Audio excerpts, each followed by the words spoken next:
Peace and blessings, everyone.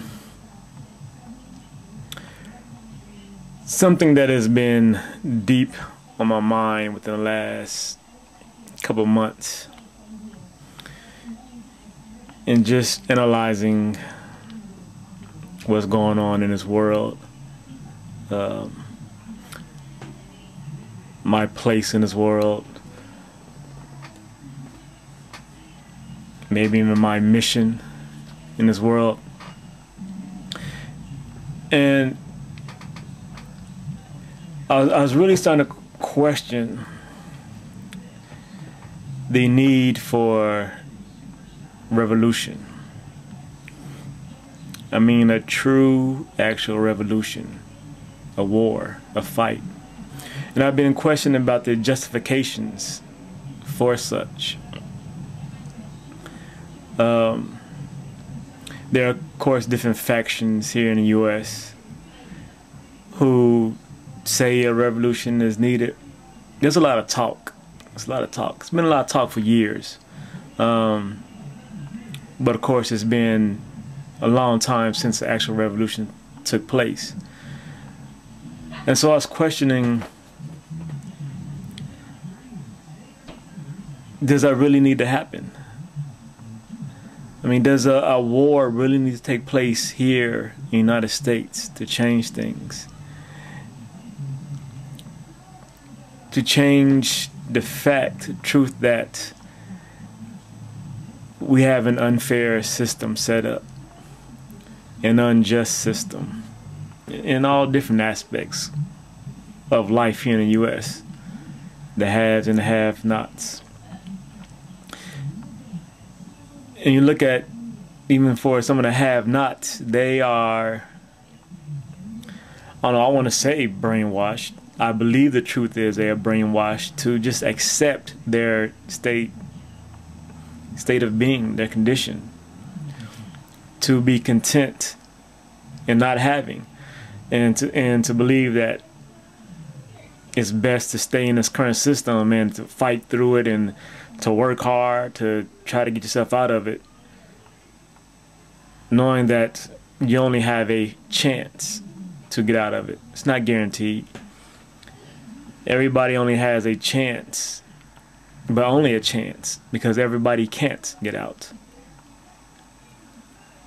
It's inherent in the system. It prevents it.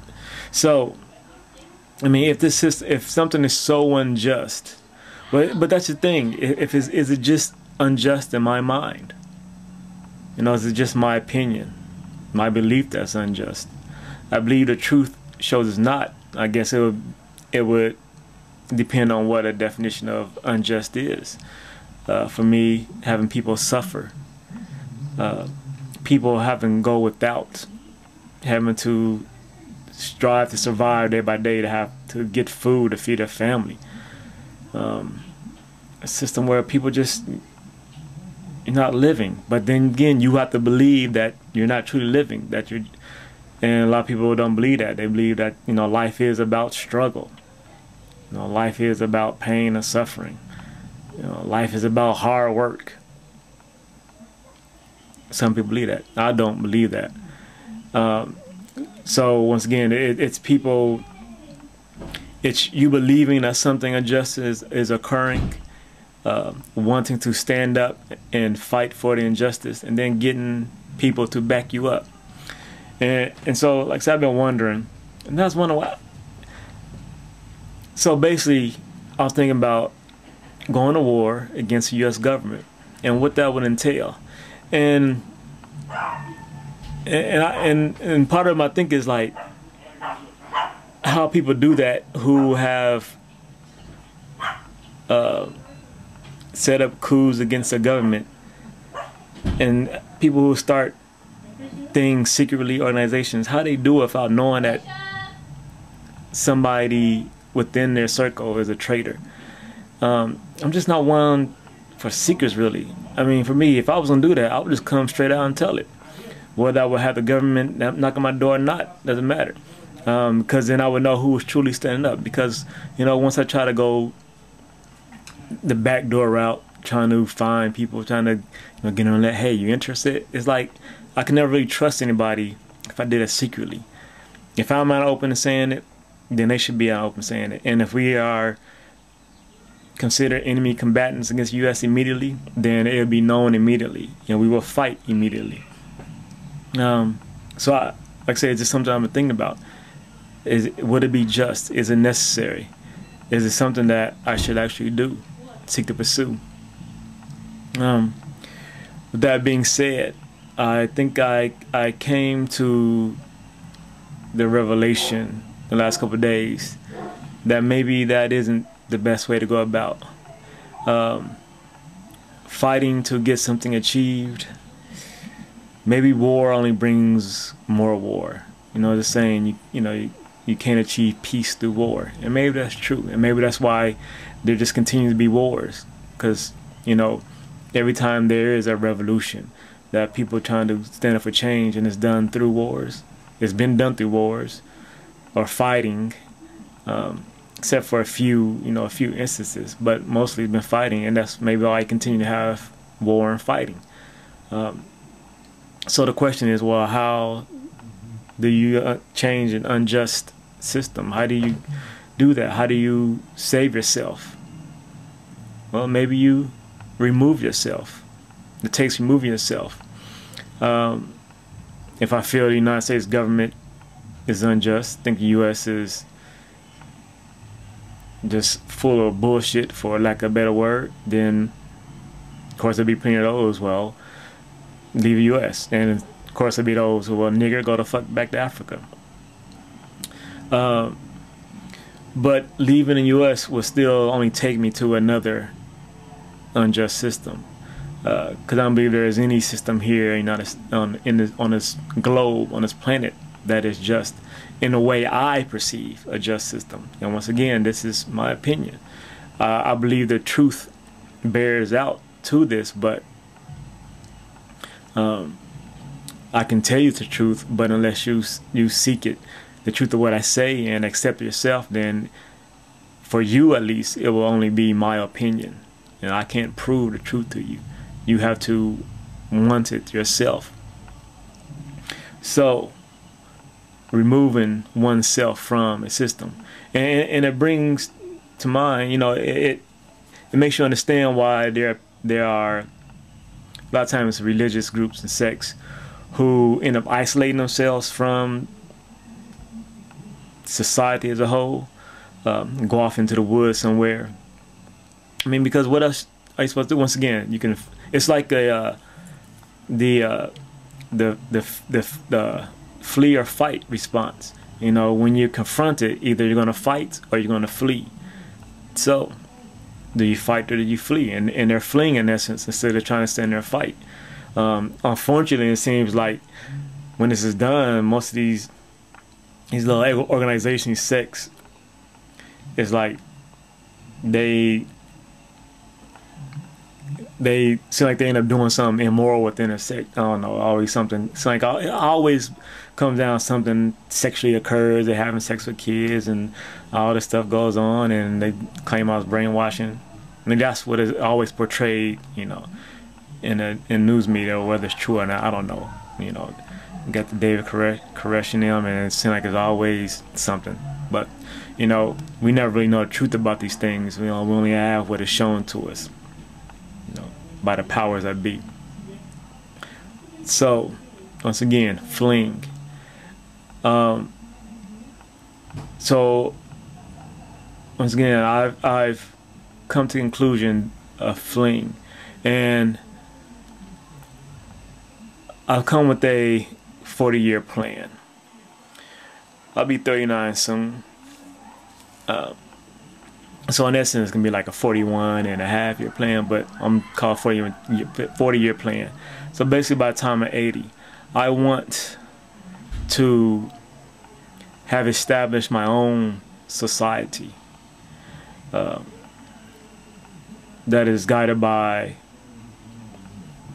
my rule of government, a truthocracy, a government ruled by truth. And of course, we have the unconditional love and unequal belief, which is part of the dictates of my political party. I just have some ideas, and I think they should at least be attempted and tried. So I believe that'd be easier than me to try to fight the current status quo that exists, because that's a battle. People aren't acceptable to that. You know, just in my dealings with people here on YouTube, you know, I'm just too idealistic. You know, so I'm told. You know, I'm not realistic. You know, whatever, all that. But if I don't believe in myself, in my ways, then how can you, or how can anyone? So my own society, whether that, you know, starts miles of land somewhere, starting a little city, and growing. That ultimately, I would like to, once again, by the time I'm 80, start maybe have a society move beyond here on Earth. A Star Trek, if you will. Move out in space. I used to tell people a long time ago that eventually I want to have a house on the moon. So that would be part of a 40-year plan, to have my house on the moon, and then maybe a colony. Seeking to get the technology to be able to travel in space for long periods of time. Hello? Yeah, no.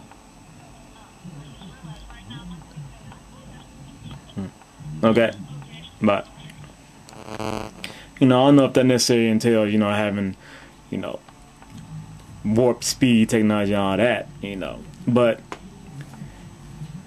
at the least I guess it would take having the technology to have a renewable energy source, to be able to renew energy, to be able to continue for years and years in space. That should be achieved in with 40 years, right? So of course, to have all this done takes money. Thus, it would take me getting my my company going, to CDB Holdings, my ideas. Once again, plenty, you know, who watch my videos. I mean, I believe, like I said before, I have plenty of ideas that can generate billions of dollars. But what it takes is people to join me, to believe in my cause and what I'm saying, and my ideas, my capitalistic ideas, which I think many are viable. I've obviously had plenty of ideas that I've thought of, and then years later, they're actually being done. But as you know, once again, those who see me, I've always, part of me, my internal battle within myself is a justification for pursuing the business aspect, because I hate money. I think money is so unjust. So then how can I justify creating a corporation making money when I hate money? I think I said before, well, maybe if I can justify the ends, then the ends justify the means, right? Yeah. So that's my 40-year plan, 40-year goal. To create my own society, living by my rules, what I believe are just, by truth, and it's really the broader picture. I mean, what I really see, I mean, it's really auspicious. It's just,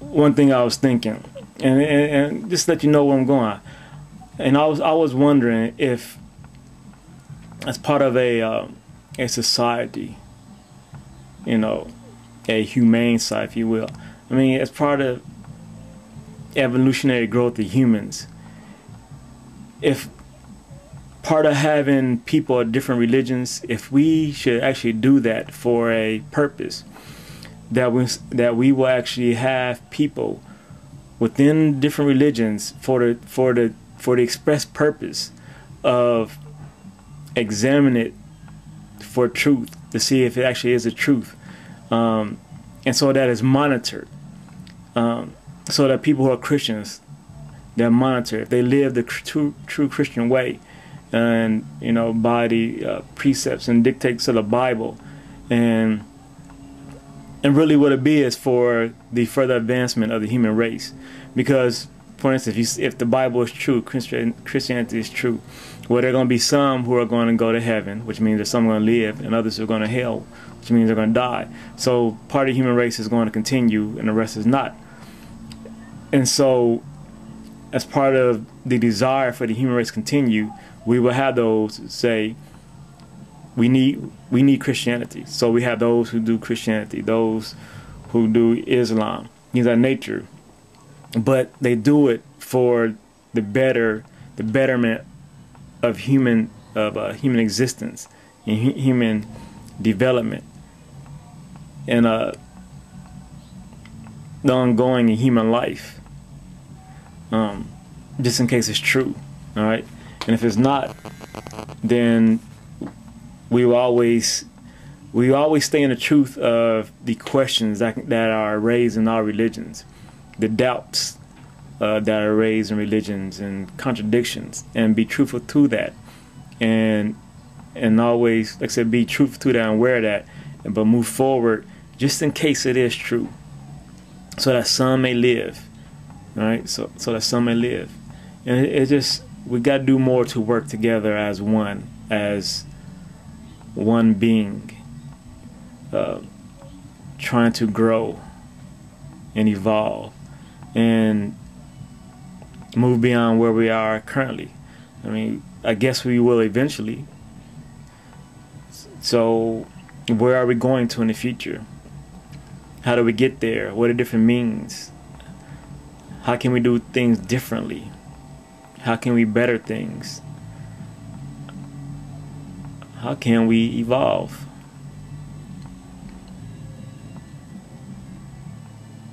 A society. Maybe society on another planet. An outpost.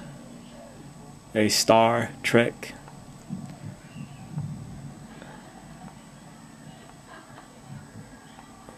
"40-year plan."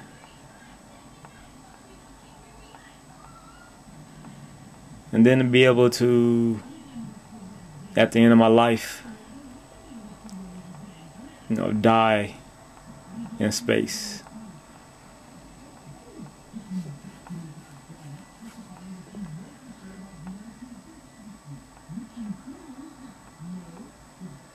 It's my mission.